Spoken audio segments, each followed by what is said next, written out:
The day I learned to say no was the day I started getting my life back. Not because all my problems disappeared overnight, not because life suddenly became easy, but because for the first time in years, I stopped abandoning myself. A few years ago, I woke up every morning feeling exhausted. Not physically exhausted, emotionally exhausted. I wasn't excited about the future, I wasn't enjoying the present, and no matter how hard I tried, I couldn't figure out why. From the outside, everything looked normal. I had responsibilities, I had people around me, I had goals. But inside, I felt empty. I kept asking myself, why am I so unhappy when my life looks fine from the outside?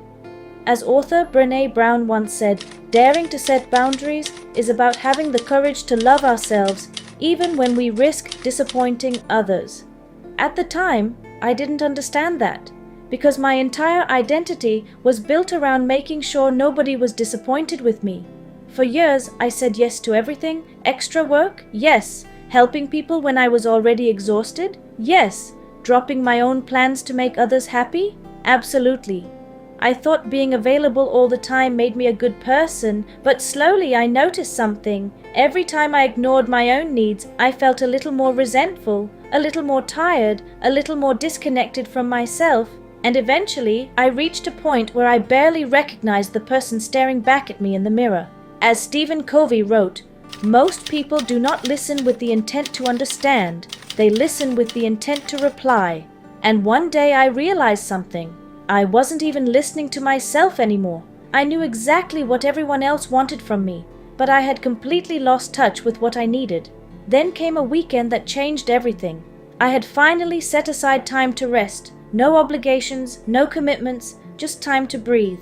Then my phone rang. A friend needed another favor. Normally, I would have agreed before they even finished asking, but that day was different. I was exhausted, not from the favor itself, but from years of putting everyone else's needs ahead of my own. For the first time, I said, I'm sorry, I can't. And then I waited. I expected guilt, I expected anger, I expected disappointment, but none of that happened. The conversation ended, life moved on, and for the first time in a very long time, I felt relief.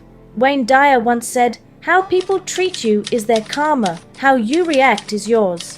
For years, my reaction had always been the same. Say yes, keep everyone happy, ignore myself. But that one small no showed me another possibility.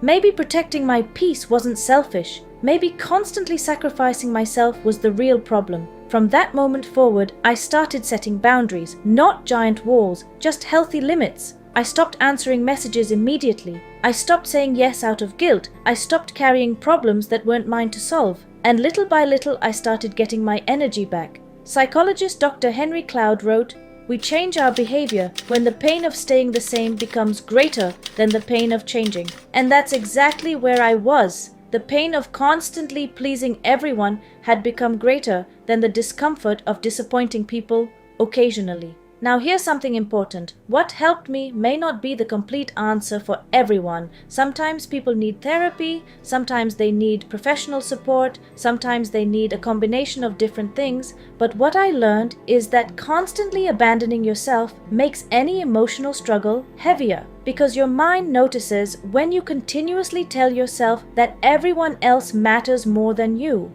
Then there was another problem, comparison. President Theodore Roosevelt said, comparison is the thief of joy. And honestly, social media makes that theft happen every single day. Everywhere I looked, people seemed happier, more successful, more confident, more attractive, more accomplished. It felt like everyone else was moving forward while I was standing still, but eventually I realized something.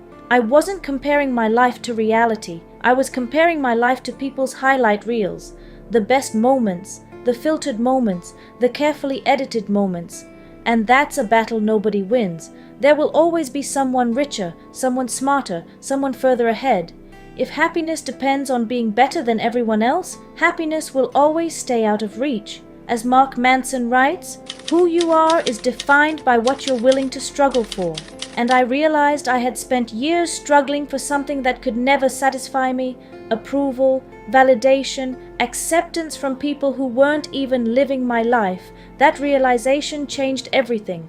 Instead of focusing on what I lacked, I started paying attention to what I already had: my health, my family, my opportunities, my ability to start over, the chance to become a better version of myself. Oprah Winfrey once said, "Be thankful for what you have, you'll end up having more." At first, gratitude sounded too simple, almost cliche, but the more I practiced it, the more powerful it became, because gratitude shifted my focus. Instead of obsessing over what was missing, I started appreciating what was present, and slowly my perspective began to change. Then I noticed something fascinating. Even during my hardest days, I wasn't unhappy every second. There were moments when I laughed, moments when I felt hopeful, moments when I forgot about my problems entirely. Those moments were small, but they proved something important. The darkness wasn't permanent. Viktor Frankl wrote in Man's Search for Meaning, "Those who have a why to live can bear almost any how."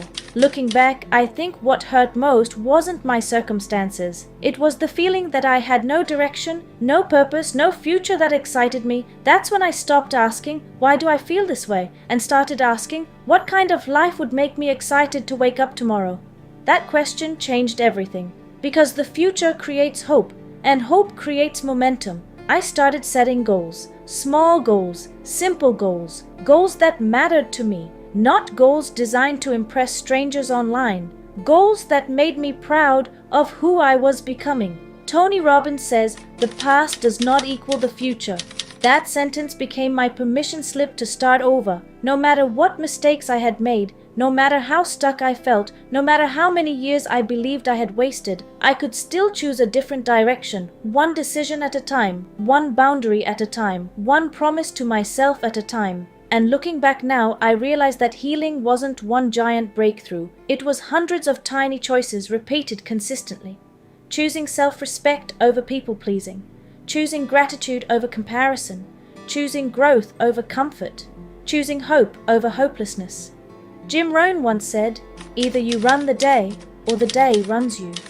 For years, my life was being run by guilt, fear, other people's expectations. But the moment I started taking responsibility for my own peace, everything began to change. So if you're going through a difficult season right now, remember this: your current feelings are not your final destination. You do not need to fix your entire life today. You do not need all the answers. Just take the next step. Set one boundary. Keep one promise to yourself. Move 1 inch forward, because sometimes the first step toward a better life isn't changing everything around you. It's finally deciding that your own well-being matters too.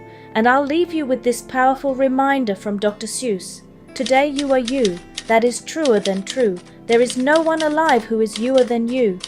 Protect your peace. Respect your boundaries. Build a future that excites you. Because the life you're searching for may begin with one simple word: no. If this message helped you, subscribe to my channel and I'll see you in the next video. Thank you.